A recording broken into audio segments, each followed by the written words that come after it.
Monad. The monad is the true God in Gnosticism, the only being truly worthy of being called God. The word monad comes from the Greek monos, meaning the one or singular unity. Think of the monad as an infinite source of light that existed before everything else, before time, before space, even before the very concept of existence itself.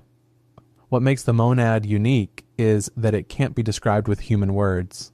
Ancient Gnostic texts like the Apocryphon of John, Secret Book of John, call the monad the indescribable, the limitless. That which thought cannot reach is not male, not female, not big, not small, because all these qualities are limitations. And the monad transcends every limitation. The monad doesn't create the world directly. It's far too perfect and pure to come into contact with matter. Instead, the monad emanates itself in the way the sun radiates light, producing divine beings called ions who live in a realm of light called the pleroma. The material world we live in sits impossibly far from the monad, and according to Gnostics, the whole purpose of human life is to return to it through gnosis, spiritual knowledge that awakens consciousness. Barbelo. Barbelo is the first emanation of the monad, the very first divine being to come forth from the One.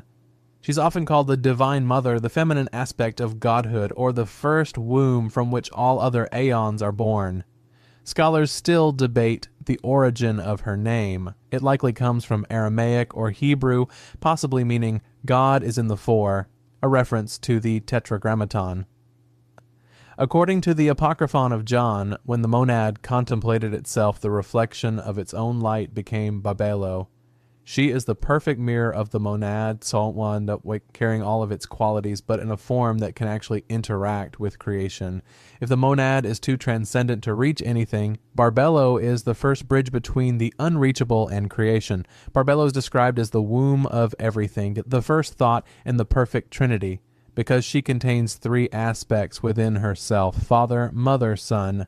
From Barbelo, the other aeons emanate in pairs. The Gnostic school that emphasizes her role is called Barbeloat, or Sathian Barbeloat. Her central feminine divine role is striking. It stood in sharp contrast to the patriarchal mainstream religions of her time. Gnosticism gave real prominence to the principle of cosmic motherhood.